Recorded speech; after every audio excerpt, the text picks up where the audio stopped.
Sa kasalukuyan po ay patuloy pa rin ang pag-iral ng easterlies or ito po yung mainit na hangin na nanggagaling sa dagat Pasipiko sa malaking bahagi ng ating bansa. Kung makikita po natin sa satellite image, although may mga kaulapan po tayong namamataan, most likely hindi po tatagal or hindi po maghapon yung mga pag-ulan na mararanasan. Partikular po dyan sa areas ng Visayas, Mindanao, pati na rin sa Palawan.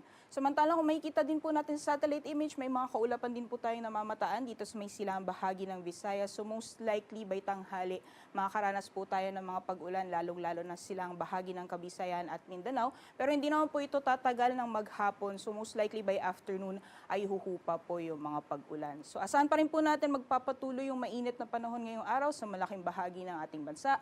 Iba na lamang yung mga tsansang isolated na mga pag-ulan. At sa ngayon po, wala naman tayong binabantayan na low pressure area o bagyo sa loob at labas ng ating Philippine Area of Responsibility.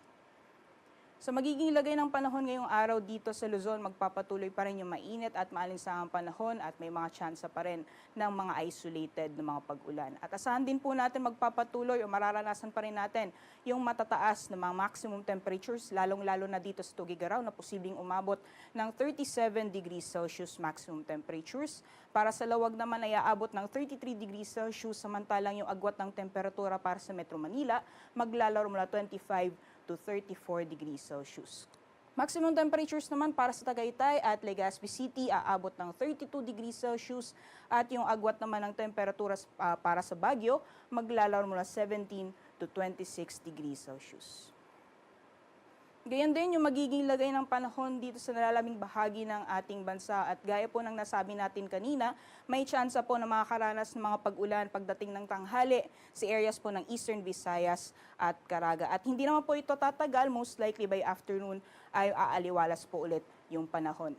Asahan din po natin magpapatuloy yung matataas ng mga maximum temperatures na aabot ng 34 degrees Celsius para sa Kalayaan Islands, Puerto Princesa at Zamboanga. Samantalang 32 degrees Celsius maximum temperatures naman inaasahan natin para sa mga piling syudad dito sa Visayas, pati na rin sa Cagayan de Oro.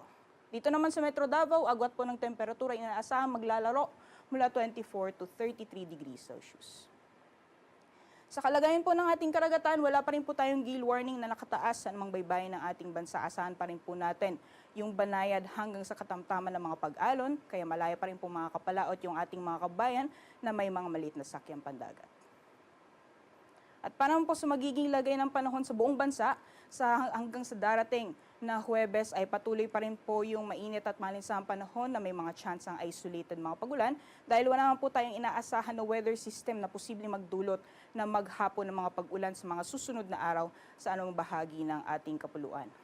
Kaya naman hanggang sa darating na Thursday, ay asahan po natin magpapatuloy yung matataas or may init na mga maximum temperatures. For Metro Manila, yung temperatura po natin maglalaro mula 24 to 35 degrees Celsius, 17 to 26 para sa Baguio City, at sa Legazpi naman maglalaro mula 24 to 33 degrees Celsius.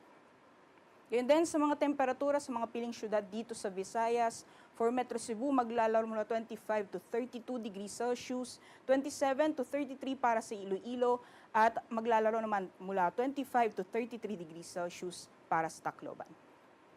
Gayon din sa magiging lagay ng panahon at mga temperatura dito sa mga piling syudad para sa Mindanao. For Metro Davao yung temperatura maglalaro mula 24 to 33 degrees Celsius, Cagayan de Oro 24 to 32 at sa Zamboanga naman maglalaro mula 25 to 34 degrees Celsius. Kaya naman dahil sa mga susunod na araw ay patuloy pa rin pong mararanasan yung mainit na panahon sa malaking bahagi ng ating bansa. Patuloy po natin pinapaalalahanan ang ating mga kabayan na kung maaari, iwasan po natin or bawasan po natin yung mga outdoor activities at kung hindi maiiwasan ay magdala po tayo ng payong at uminom po tayo ng tubig.